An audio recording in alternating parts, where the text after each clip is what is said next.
Hello and welcome everyone to episode 6 of One Piece at a Time, the One Piece read-through podcast where we read and discuss 5 chapters of the One Piece manga each and every week. I'm your host, Derek Bittner, and I'm joined by my wonderful co-host and freelance letterer at Shonen Jump, Brandon Bovia. How you doing, Brandon? Doing pretty good, yeah. I'm Brandon Bovia. I'm the English letterer for some popular manga you might know, like Dragon Ball Super and Kaiju number 8 and Ayashimon, all running in Weekly Shonen Jump. And a smorgasbord, a true a vast ocean's worth of other manga. I love the imagery. We're just waves and waves of manga flowing out into an ever increasing sea.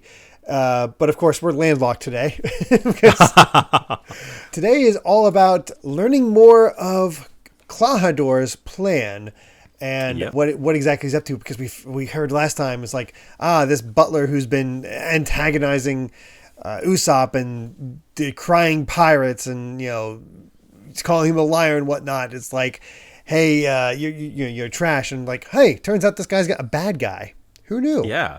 We ended off with them just sort of, as far as I'm concerned, they basically they were yelling out, "Hey, we're gonna kill Kaya!" Yeah, like they were very, very blatant about it. How's the plan to kill Kaya? And I think that's probably gonna be one of the things worth discussing here because of what they say is kind of, as we'll learn, Kuro's, as well, really, as chapter 26 points it out, Captain Kuro's plan.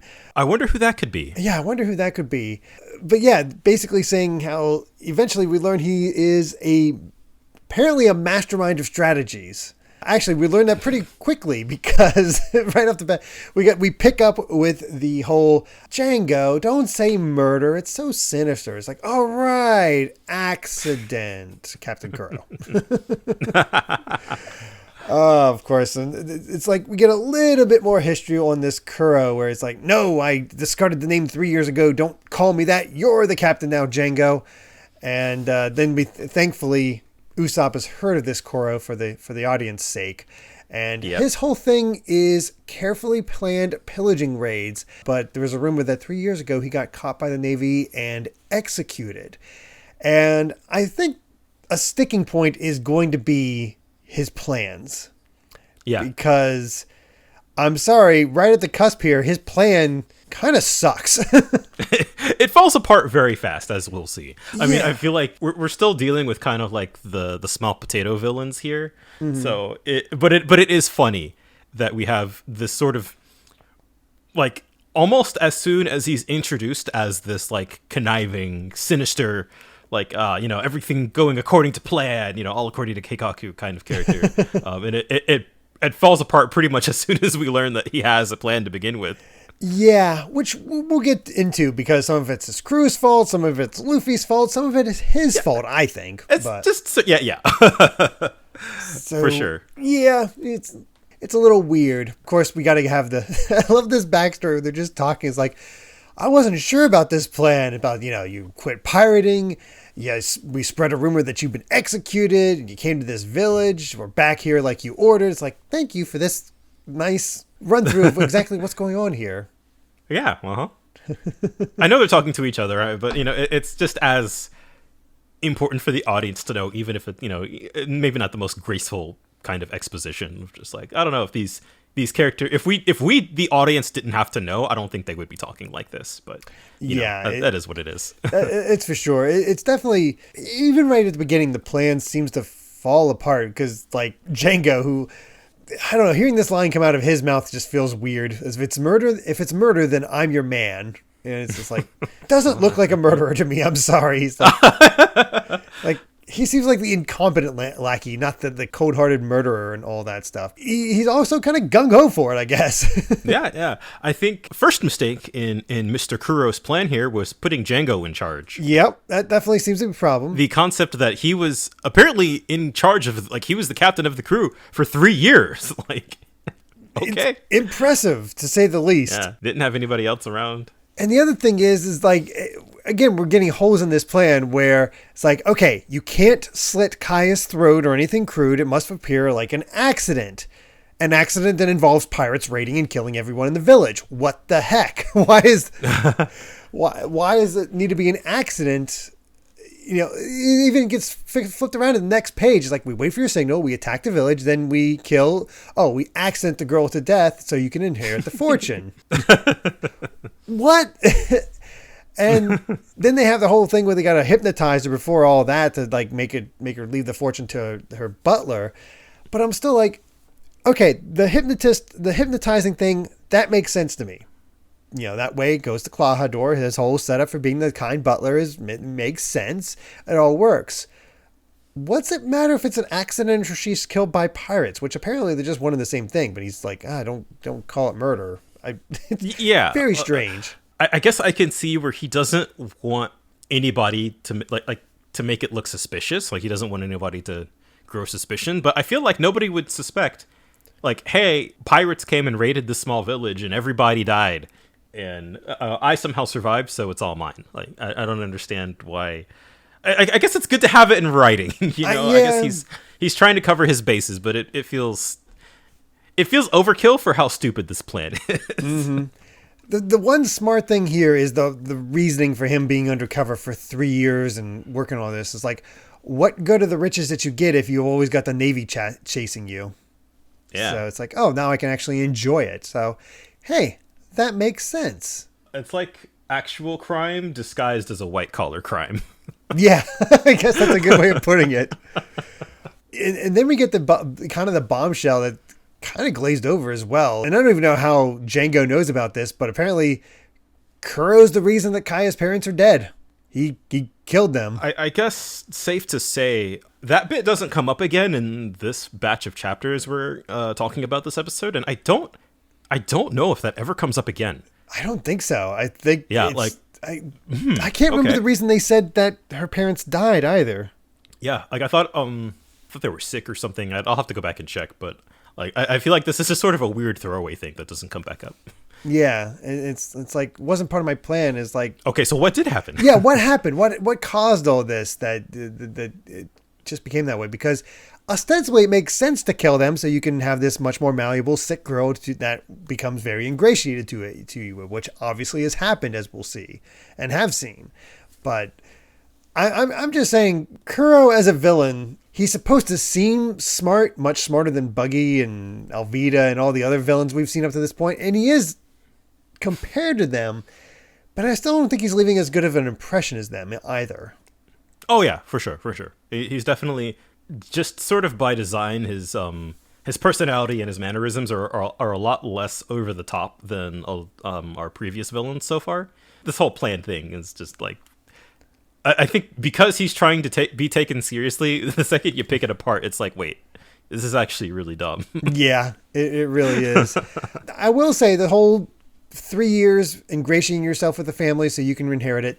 I have no issue with that. That makes a certain amount of sense. I think it's a sort of the follow through and the execution here. That's like, wait, what? Yeah, it's like he had a good build up, but the last little bit, it's like the and then profit. We're in the yeah, basically.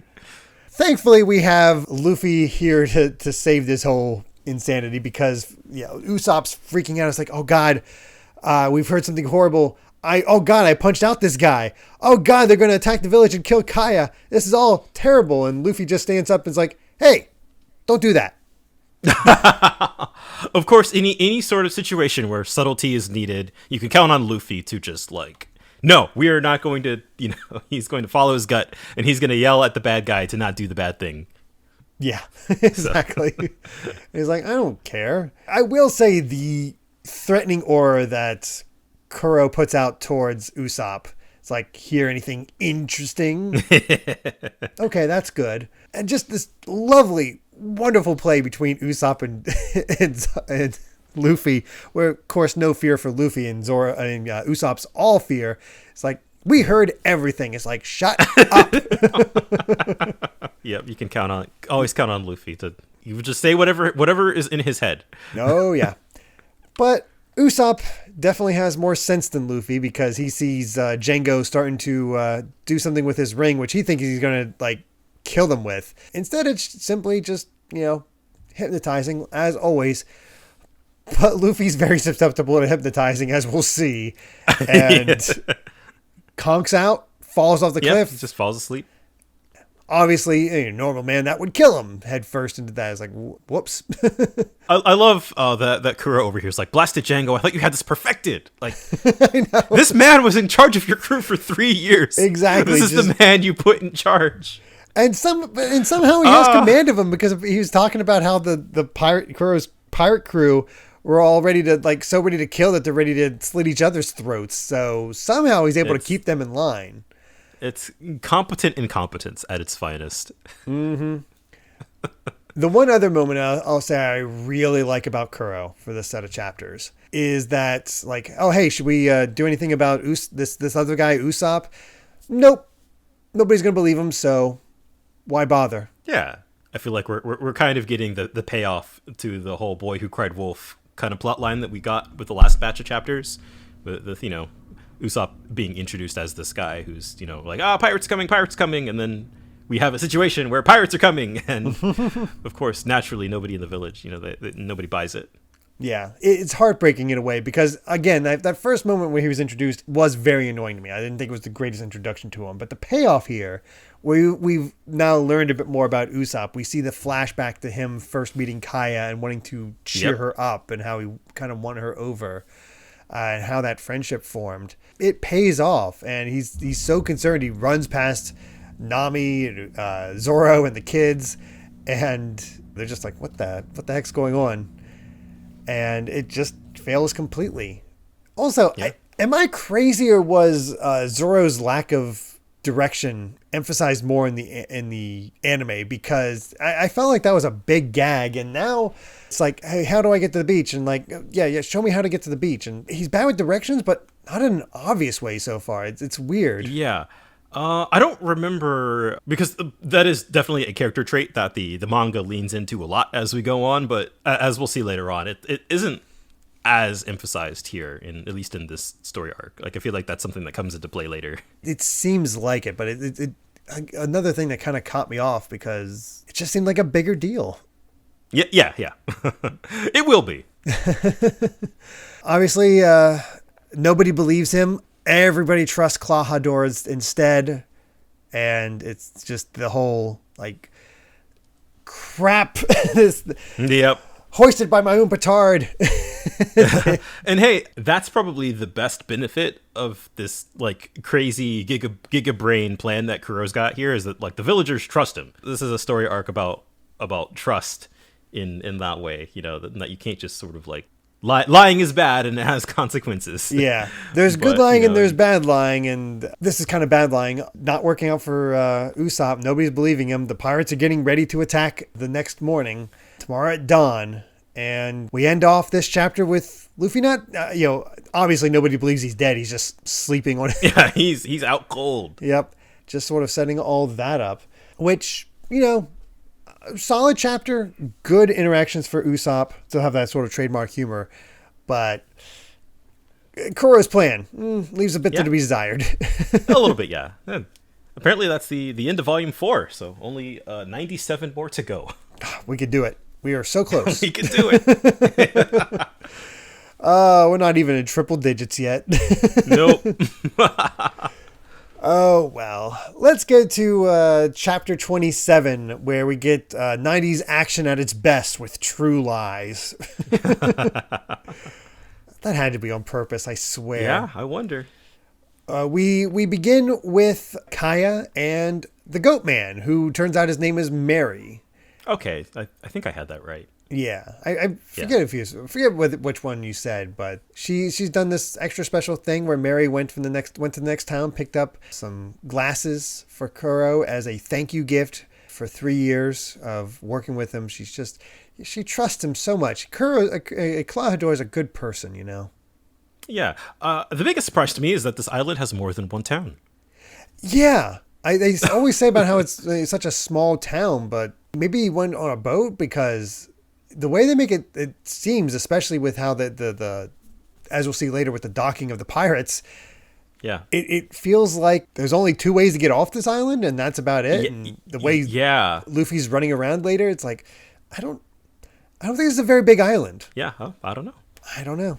at this point, Usopp's being so sure, it's like really digging in this time. It's kind of set off the villagers, where they kind of just seemed like laughing it off before. Now they seem to downright just pissed. Oh yeah, they're ready. Like they're look like they're ready for a fight.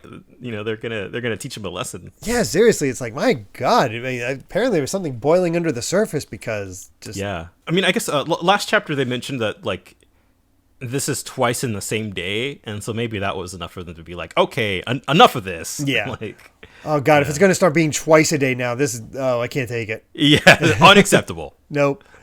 But yeah, we cut over to Nami, Zoro, and the kids discovering Luffy and him explaining exactly what's going on, and Luffy just kind of being confused about, like, I thought I was on the top of the cliff when I met them. He's so gloriously dumb. Nami is confident that, like, oh yeah, they have plenty of warning, it'll be fine. They're just, pirates are kind of dumb, so we don't have to worry about this. And they're like, well, I guess we should probably get our stuff and hide and get our stuff all set. And Luffy's like, oh right, we gotta get some meat before the butcher leaves. Priorities. Gotta get that. It's nice to see that Nami does have that sort of trust in Usopp. I was like, yeah, they're trust. I'm just warning about pirates. Of course it'll work. Yeah, let's see about that. No, not really. Then we got, I think, the real heartbreaking moment of this. Like, of course the villagers won't understand, but the fact that Usopp is trying to tell Kaya what's going on and how Klahadore is actually a pirate, and he's basically laying out the entire plan, and she doesn't believe him.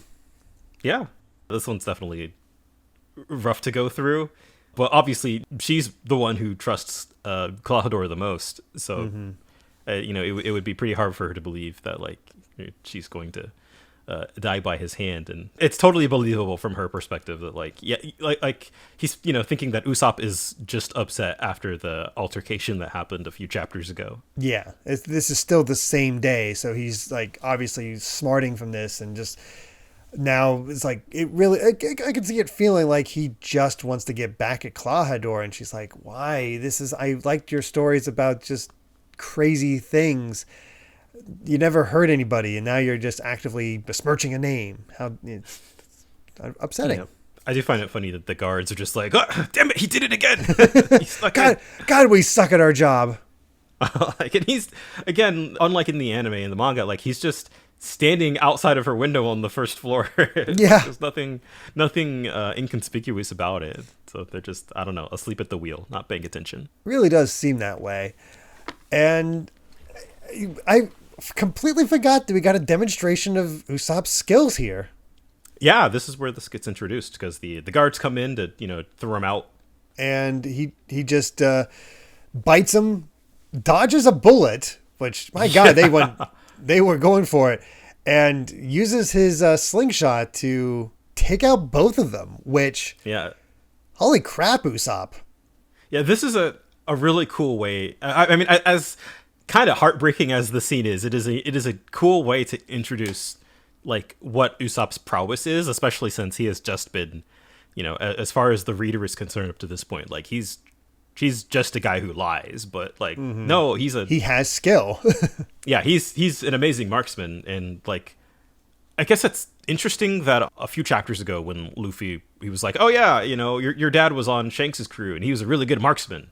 So now we're kind of seeing, like, oh yeah, okay, Usopp is, like, he's pretty good in his own right. Yeah, it's like, that's a good setup there. We didn't even think. I honestly, you wouldn't even think about it the first time. It's like, oh yeah, he's a good marksman like his dad. But yeah, the villagers catch up after he takes down the guards, and he's like, Kaya's freaking out. It's like, why are you acting like this? And he's trying to, like, literally force her out of the window. And then we have the big old smack. You could just sort of hear it from watching anime for years. The slap happening in the echo. Yeah. It's like, yep, all the other sounds cutting out. It's like, this hurts more than anything else that's ever been done to me. Oh yeah. And then she calls him the villain, and that just knowing the reader knowing what is actually going on here, like, this just it's tragic. It really is. And then Mary's ready to kill. Yeah, he's got the Glock. Yeah, he got the gun out, and he connects, shoots Usopp in the left arm, and he has to run off again, and everybody's after him and Kaya's fainting. It's like, God, it's just chaos. There's a lot. You really do feel for Usopp in this moment and how he's just so frustrated with himself. But upon seeing the kids and everything else, it's like, and reflecting, it's like, oh yeah, I did lie. Don't worry about it. I lied. I just because I was mad at him about the things he said. So, oh man, yeah. And the kids are like, man, I can't believe he'd do that. That's unfortunate. Well, let's go home. I want to point out that he did this while hiding the fact that he got shot. Yeah, smiling. He's bleeding out. I don't know if it nicked him or it pierced him. It looks like it nicked him when he has his hand behind his back. Yeah, there. It still hurts. Oh God, yeah. That can't feel good. But of course, our heroes are not fooled by this. Mm-hmm. And he says, like, well, it's because I'm a liar and they really aren't going to believe me. But the pirates are coming. And so, because of that, I'm going to fight them off. And then this will be my chance to really show what I can do. And like, they might shoot me, they might chase me, but this village is my home and I love this village.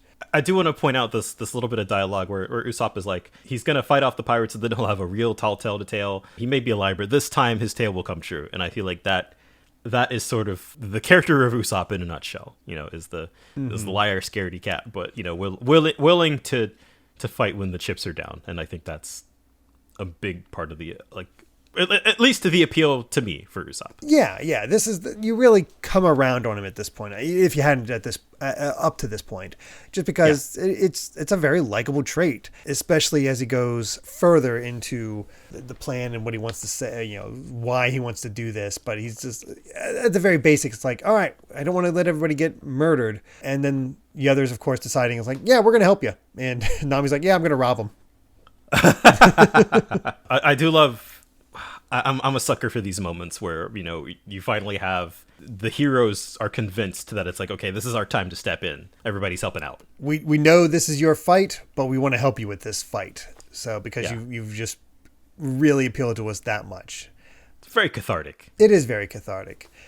And I don't know if this continue, because obviously these scans are on the Viz app are based off the volumes, which means we get the beginning of Oda's mailbag. Oh, yeah, the SBS question corner. Yes. I don't know if these continue till now, but maybe when it catches up, they stop doing these because they're based more on the individual chapters. I doubt they go back and update, so probably not going to cover these too much, but I don't know. We don't have to worry about that until the 800s. Oh, wow. Yeah. So I think if there are any interesting nuggets of information in these, I think it would be fine to cover them. Mm-hmm. And because you do get a lot of background details from these, because I have not read a lot of them myself, but I know that this is kind of a big reason to check out the volumes just because of these questions, the Oda's mailbag. Yeah, some of them are really, really silly, but there's some. Yeah, but there's actually, oh my god, I probably won't be able to point it out if we ever get to one of them, but there is actually stuff that is foreshadowed in these. Really? Wow. Yeah, which is just like, oh man. we do have official ages plan. for our crew. We have Luffy at 17, Zoro at 19, and Nami is 18. It's weird that he says Shanks is currently missing, but I'll tell you how old he was 10 years ago. He was 27. So why don't you just say he's 37? 37. I don't know. That's a strange way to frame that answer. I wonder if there might be a joke lost in translation or something like that. Yeah, but I'm genuinely not sure. Yeah, but yeah, that's the very sad. We'll only point out the kind of interesting questions that come up as we. Otherwise we'll be here forever. Otherwise. Yeah, and let's move on to chapter 28, Crescent Moon. Yeah, basically just. Wow, you guys are really ready to fight with me? It's like, well, you're outnumbered and you look scared. Usopp's trying to convince them otherwise, but nope. his legs are shaking. He's again, still bleeding out. He's punching his legs to try to get him to stop shaking because he's so scared. Stop shaking. Let's do this. And it's like, all right, whatever. I'm scared. I don't want your pity. It's like, and I love this little moment. Zoro's like, we're not laughing. We're impressed. That's why we're helping you. It's like, why would we risk your lives out of pity? Yeah. Oh man. See, they're ready to help. I love this. Mm-hmm. They've been brought on his side, and I love that. Yeah. So they have all night to form a plan where they're going to attack from this beach they're on currently, and they have to come up this one path. So if they can defend it, the village will be safe, and we're all good. So what can you guys do? I don't know why this moment is so simple, but it's so good. Yeah. I cut, I stretch, I steal, I run and hide. And they're all like, you gotta fight. It is. It's a little thing, but it's a good gag. Yeah, it's kind of cool in a way. It's like so simple. They're all kind of small. There's no background to speak of whatsoever. But it's so effective. I don't know. Yep, that's those characters in a nutshell. And then we're back to Koro and his wonderful plans. Oh God, this is the point that was like, you're an idiot. Yeah. Oh yeah. Yeah. I had the same thing in mind. I was like, oh no, dude. Because Kaya's already asleep. Claudor. Well, I don't know whether we should refer to him as Claudor or Kuro. Basically, he's Kuro at this point. So. Yeah. Either or. Yeah. But Kuro is like, man, they were saying, Usopp was telling about that all over town today. It's like, man, what a storyteller, me being a pirate. And it's like, Mary's not buying it. And that's when Kuro finds the gift from Kaya. Yep. And she was like, your glasses were always slipping, so Kaya had these made especially for you. And that's when Kuro's just like, yeah, today will be a special day. And hey, there's a crescent moon out tonight. And there's something about this moon, these nights like this bring out a beast in me. Is he a werewolf? Yeah, I guess. Werecat, I guess, because we got the cat theme for the pirates. Yeah, that's his skull and crossbones. But yeah, like an idiot, he destroys the glasses in front of Mary, says he wants to have her entire estate, then is like, all right, well, no need for me to continue the charade. And then 4 giant swords come out and cuts up Mary, basically kills him for all we could tell. Bleeding out, yeah. My homeboy couldn't wait like 4 hours. No, not at all. Why? Why would you do this? You're going out of your way to mess up your own plan. Like, you don't think it's a little obvious that this butler has been attacked and killed, the stuff destroyed? Like, maybe, is he going to mess up the rest of the mansion to kind of convince them? It's like, hurt himself to be like, I tried to fight him off. They left me and Mary sacrificed himself and all that. I mean, if there is that set up, but it just doesn't.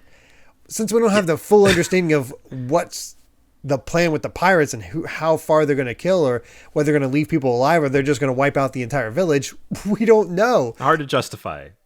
Yeah. It just comes across as the stupidest move he could have done. Yep. He will regret his words and deeds. Yeah, that is for sure. I don't fully understand this one. Like, it's almost done and wake up. And Django marches out, like does his little moonwalk out. He's like, no, it's still dawn. And then I guess he turns around or something. It's not very clearly. Yeah, I don't understand the sequence at all. Yeah. I think the joke is because the sun is behind him and he moonwalks out, he only sees the moon. So there's no sign of it's actually becoming dawn. Maybe his sunglasses are too thick. I that could be it too. Be sure that he can see right now. Yeah, I have no idea, but it's like, okay, time to attack. That's really what it comes down basically. to. Something about that joke is lost. I don't understand. Yeah, I'm not quite sure.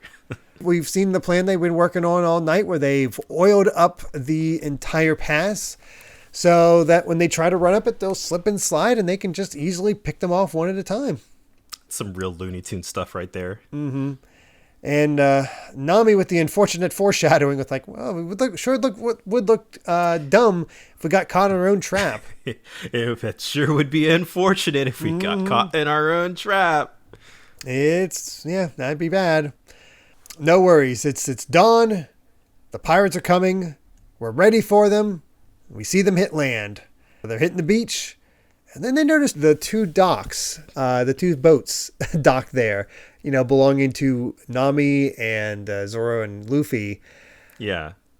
And that's when the others realize, like, They landed at the North Beach. Yeah. It's like, do you hear something? Of course, they had all this set up on the oil slick, and they were on the wrong beach. Yep. I also love the kind of subtle. I don't know if there's a joke on the English side of things, but it kind of works. It's like, I think I hear someone yelling "yar" to the north of us, and it's just "yar." Yar. It's like, well, I mean, yeah, there it is. Yep. So yeah, they're on the wrong beach. Whoops. Usopp assumed that it'd be here because that's where they had the meeting. So, well, another sign of like how small this island appears to be is like, all right, if we went straight north, we should get there in about 3 minutes. Yeah, that's tiny. That is really tiny. And apparently these are the only two places to dock, so okay, sure. Yeah. But that's when Nami realizes, oh crap, they're at our beach and I have all my treasure in there. And Luffy's like, I'll be there in 20 seconds and dashes off. And Usopp is like, no, my oil slick. And Nami gets trapped in the oil. Wouldn't it be unfortunate if we fell for our own plan? Yep. And of course, she tries to grab onto Zoro to try to escape. I know. It's the silliest thing. It's like, she grabs hold of Zoro, drags him down, climbs on top of his body to get off the oil slick, and runs off. And like thinking that she's the one that can protect the treasure. Sorry, our treasure's in danger. Yeah. Love oil. Zoro just covered in oil. Like, I'm going to kill that girl someday, I swear. And then we have Usopp running off towards it. We have Luffy saying, running towards it, saying straight north. And Nami running towards it, like worried about her treasure. And all the pirates running up.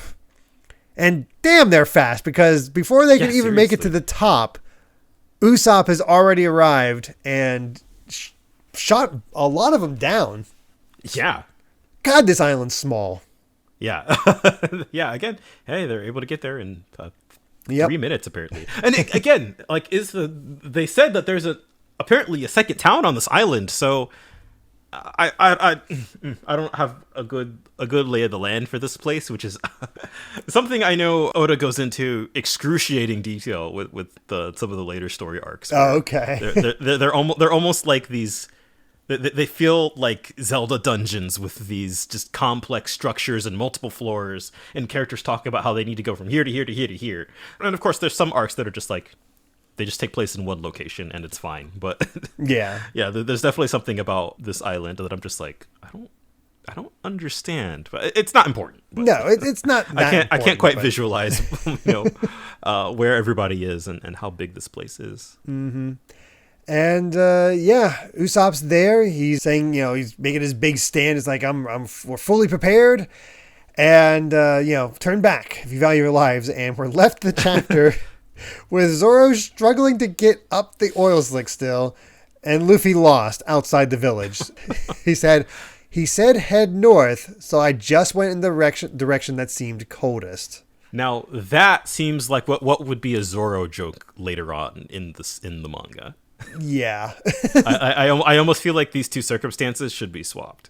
Kind of seems like it, but yeah, where Luffy would be stuck in the oil slick and Zoro would be like, north is cold, right? But it's still funny. I feel like Luffy could get out of that the slick a bit better just because of the stretching ability, so it's I guess better to make him stupid, but this is just Looney Tunes nonsense right here. It really is.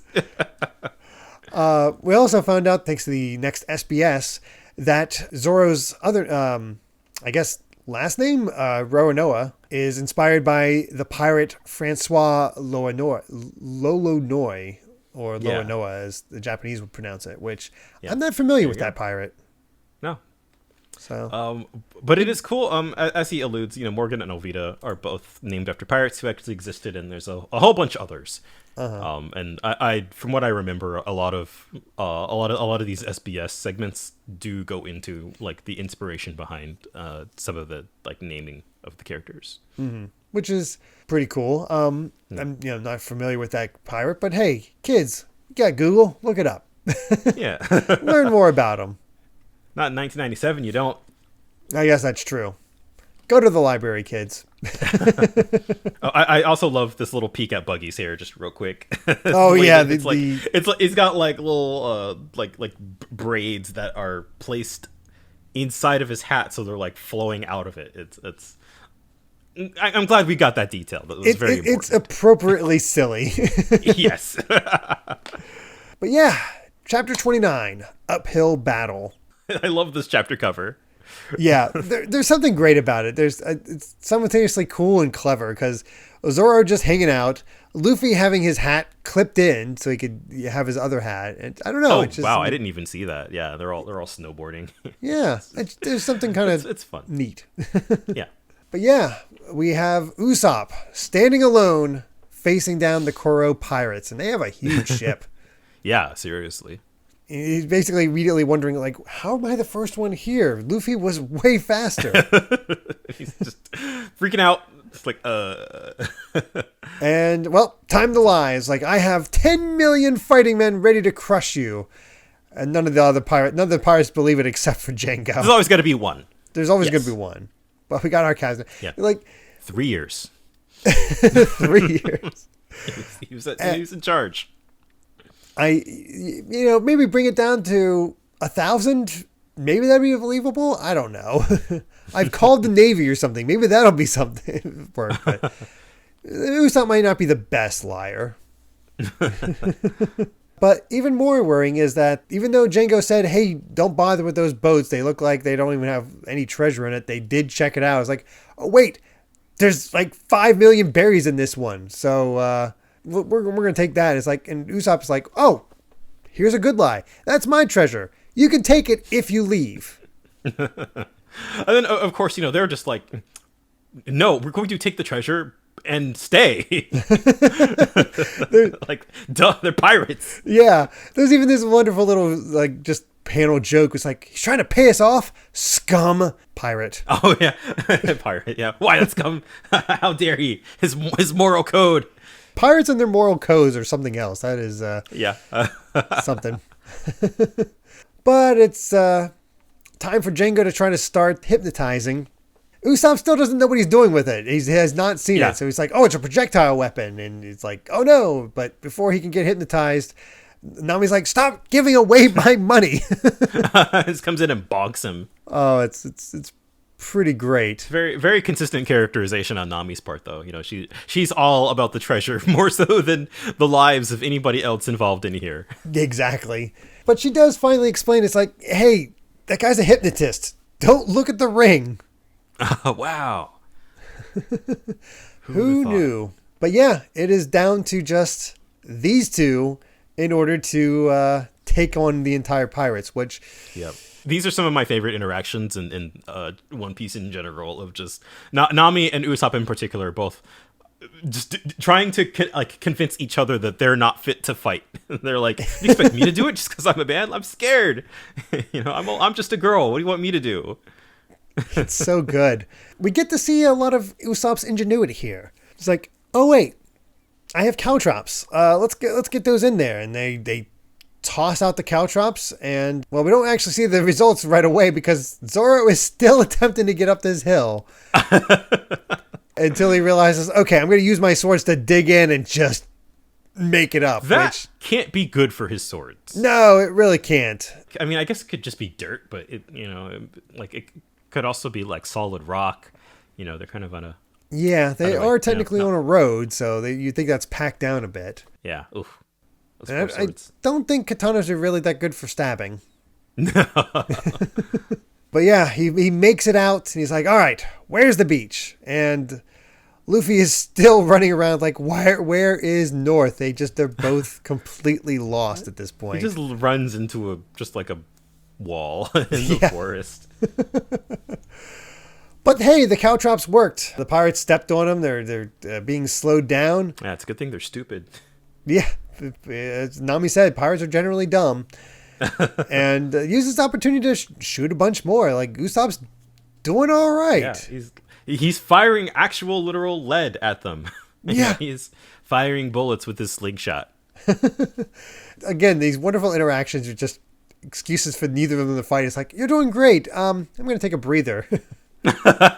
I don't know about this one. It's like, how is Nami dumb enough to, one, get trapped in her own trap, their own trap, and then she threw the caltrops behind them. Behind her? I don't know what happened there. But also, like, one of the pirates, well, I guess if Usopp is turned around, I guess he's coming in from the ocean side, but I don't know. It looks like one of the pirates is like ready to bonk him, and he like somehow got past the caltrops. I don't know. I think what it is I guess there were enough of their feeder, they found out a way to like walk around him, because I do think he is coming from seaside, and because he's turned around. But that's a brutal hit. That's a big stone mallet to the back of the head. Yeah, Usopp is bleeding like crazy. Yeah, he's just bleeding out. Like, jeez, concussion much? Oh yeah, that's definitely concussion. Like, that is a rough hit. But God, I love this moment of him just like grabbing hold of that guy and like, I will be known as a liar. This will be a boring day, and they will just think of me as if I'm still lying. And you shall not pass. That's a good moment. It's like, I want them to think I'm lying. I want them to have peace. He's fighting. He's fighting for his village. That's great. It's really good. And that's when pirates get ready to gut him, and Nami finally steps in and tries to hold her own, but these two are not meant to fight. No, she got one clean block in before getting knocked into a wall. Yeah, it's a little rough. Not looking good for them. Nope. That's when Django reminds him, it's like, hey, we're late. We need to sack the village, and if we ruin his plans, he's gonna kill us. And it's like, right. Messed up, because he already messed up his own plan. Right. Like, I mean, I don't know I guess Kaya doesn't walk around much, but apparently the only two butlers that Kaya had were Kuro and Mary. Yeah. Because nobody else found this. It's like, all right, sure. Okay, yeah. I guess it's daytime now. It's probably been a few hours, and Mary's still bleeding out somewhere in the mansion. Yeah. This huge mansion that only has 2 butlers and some security guards. Mary has to be dead at this point. But they start making a run for it to get to the village, and it's like, if Usopp's desperately trying to stop them. It's like, don't massacre my people. And then all of a sudden they start flying back. Luffy and Zoro have both arrived, and they're kind of pissed. I love Zoro is reasonably upset that, it's like, Nami, you're ruining me in that muck. And Luffy's like, darn you, Usopp, why didn't you tell me which way was north? Oh my God.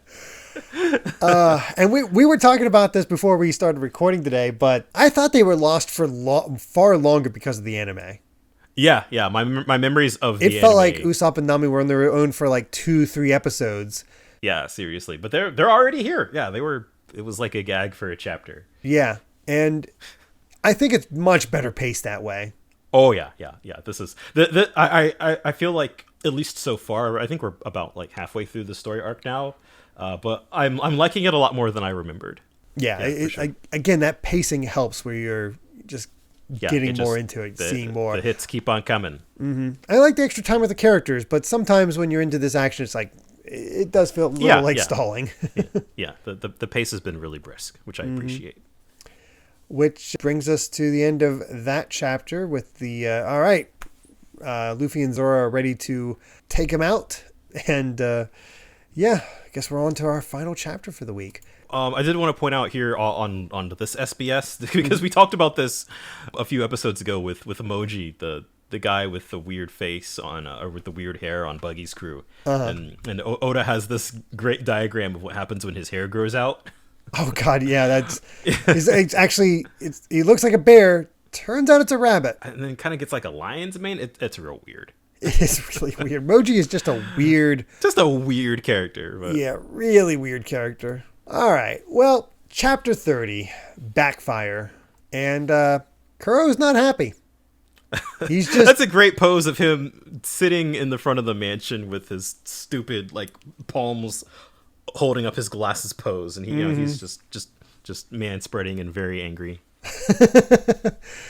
It's like, well, they're late. They're dilly-dallying. We see Mary. Like, he's super dead. Oh yeah, like he cut up the the rest of the room too. He has like slashes on the wall, on the floor, across Mary. Yeah, he's messed up. Oh man. It's just like, my God.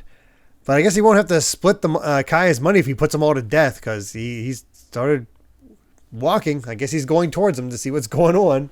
We get back to the action, and Nami's immediately like, what took you so long? Completely oblivious to the fact that she's the one that no acknowledgement for one's own wrongdoings. Yeah. Like, you sure took your sweet time getting here, like it's your fault. Also, very odd line from Luffy here after they beat up all those pirates. It's like, oh hey, they're still alive. They got real spunk. Was he punching to kill? Because that's a wait a minute. I guess I'll get into it because I think it's at the SBS at the end of this chapter. But that is a strange little line here there. A little bit. Then we actually see the true potential of Django, which I really did like this, where I'll do my 1-2 Django, and then once that happens, you're all superhumanly strong and instantly healed, and you'll just keep getting stronger and stronger. Yeah, that hypnotism is actually really powerful. Yeah, he's actually really good at it because it works. Yeah, one of the goons just like punches the cliff. Yeah, wrecks the cliff. Like, that's crazy for just a normal guy. Yeah. Right. This, as far as I know, at least, this isn't a devil fruit power. So It is literally just his like magic hypnotism. Yeah, his power of suggestion is just that good, enough that it affects himself. Notice he doesn't become super strong as well. So apparently he mastered this one. It's only when it's funny. But of course, and I love the setup to this. But Luffy also is hypnotized, and he's he thinks he's super strong.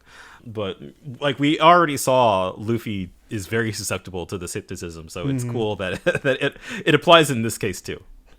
Django is like his worst opponent because Luffy's just so prone to this hypnotism. Yeah, wow. In the right hands, it could be very powerful. Yeah, it definitely would. He got hypnotized even though it wasn't even aimed at him. But we also get the introduction of Gum Gum Gatling Gun, which... this is his first time using it. And every time in the manga, it just looks so sick. Yeah. It's just this flying flurry of punches. It's, definitely one of my favorite of like Luffy's standard kit. Mm-hmm. And just... Well, they might be normal guys super strong, but Luffy's a... abnormal guy that's super strong. Yeah, he just sends them all flying. Oh yeah, and this is the Usopp's first time seeing his power. Oh right. Yeah, so he's just like, what happened to his arms? Yeah. And Luffy's just screaming as he runs down, and they're all the Kuro's pirates are just like, ah. I know. I will say the anime does have one really good joke that is not in the manga here. And Luffy is screaming as he's running towards Django. Yeah. And Django's like, oh God.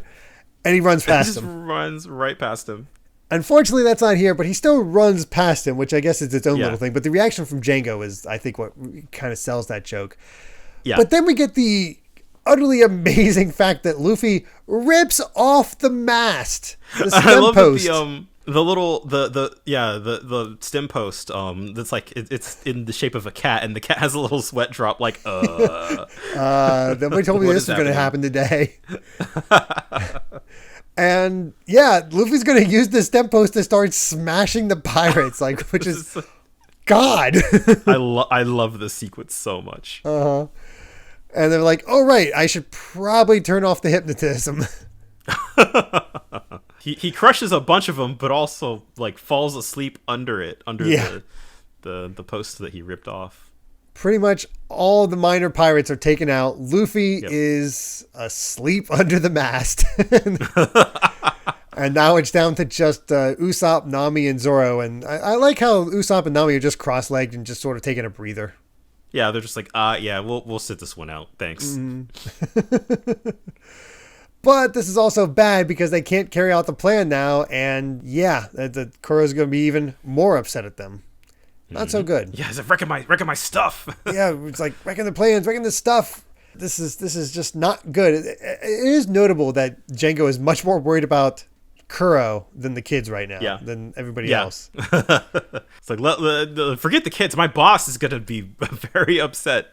Yeah, that's some good build-up, I'd say, because we still haven't seen Kuro really in action. We saw the 4 blades come out, but we have no idea if he has any devil fruit powers. We've never seen him swim. We never heard him mentioned, so we don't know what his deal is at the moment. Yeah, I guess we can just sort of assume that, since he was the pirate captain here, that he should be fairly strong and fairly terrifying. And I guess just the fact that Django himself is just like, I think that's a good way to sell that. Like, this is Kuro is going to be upset, and when he's upset, lives will be lost. Yep. But they have a backup plan for Django. It's apparently they're calling over the Meow Band brothers. Yep. Who are still on the ship, which is a little odd, but I guess we name drop them, but we don't see them. No, we don't see what they're like at all. But apparently that's what's coming up next, which I guess is going to be Zoro's big fight. Yep. And instead we end on just this really, I guess, ominous. Yeah, ominous is the best word for it. Yeah, he's Kuro just walking through the town, holding this bag, and just looking ready to kill. Yeah, homeboy's ready to go bowling with that bag. Mm-hmm. And apparently it's still pretty early because it's like, hey, it's the butt guy from the mansion. The Onion here sees it. Like, why is he heading to the beach so early? And nice touch. I didn't notice it right away. He's in his pajamas, which are covered in onions. Oh yeah, of course. Yeah, thematically appropriate. Yeah, it all works out. And that's where we leave off. It's kind of crazy. Like we got the beginning. These chapters were set to like get ourselves into this fight. Yeah, see what the plan is. We're in it now. Introduce sort of what Usopp was capable of, and all we've dealt with are the normal guys, the normal pirates. Because last time when we dealt with Buggy, they just got blown up by a buggy ball. Oh so we actually have to deal with all the riffraff before the actual captain shows up for the first time. Yeah, so. Yeah, next time we'll be seeing what these Meow Band brothers are all about. But there's also one more SBS we get to look at, which I love. One, I love the ridiculousness of how far Luffy can stretch his arms. Like, oh, right now he can stretch them to 72 gum-gums, but Luffy he wants to work up a stretch of 100 gum-gums. Of course, just as I'm sure is a unit of measurement in some world. I don't even think this one, but no. But there is one question here that I think is well worth talking about, or at least bring it up. Is like, why doesn't Luffy ever kill his enemies? I reread all the manga, and he didn't kill Moji, and he didn't kill Helmeppo or Captain Morgan, although Morgan was done in by Zoro. Why is that? And he says, good question. First of all, Captain Morgan is still alive. He was captured by his former men and thrown in the brig.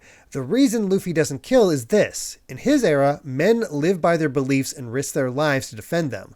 Luffy shatters the beliefs of his enemies by defeating them. For them to suffer defeat is to have their beliefs destroyed, and to have their beliefs destroyed is as bad as death. Killing their bodies is besides the point. I feel that as pirates, Luffy and his enemies care more about victory and defeat than they care about their lives. That's, I think, an excellent way to put it, because that is sort of a huge sticking point with One Piece. There are very, very, very few character deaths. Like, I think there is one time I can think of, and it's non-canon. It's from one of the movies where Luffy actually kills the bad guy.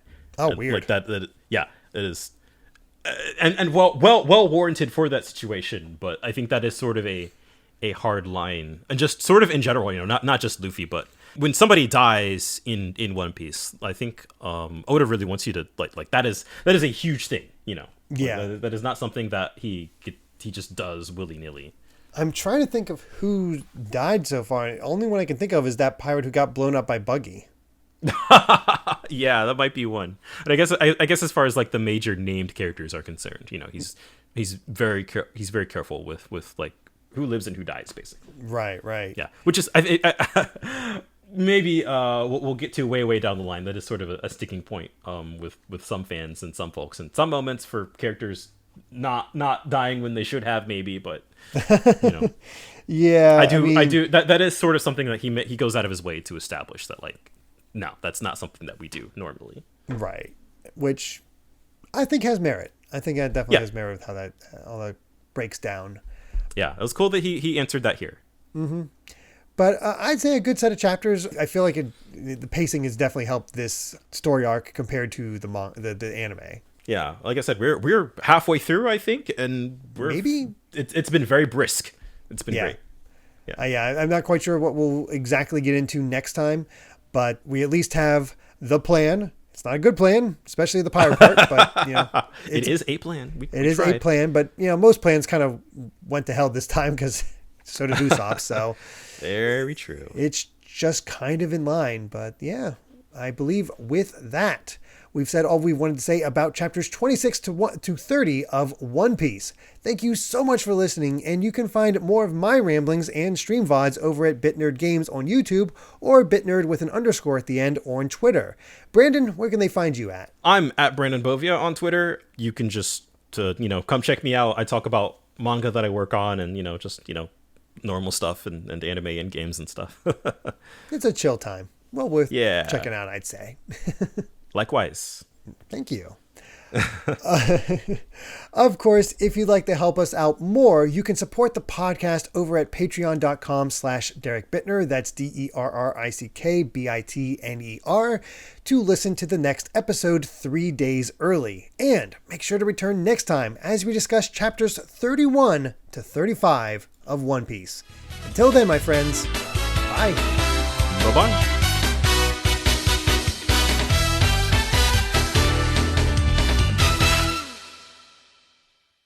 It's a crescent moon tonight. Huh? It's on nights like these that I truly feel alive.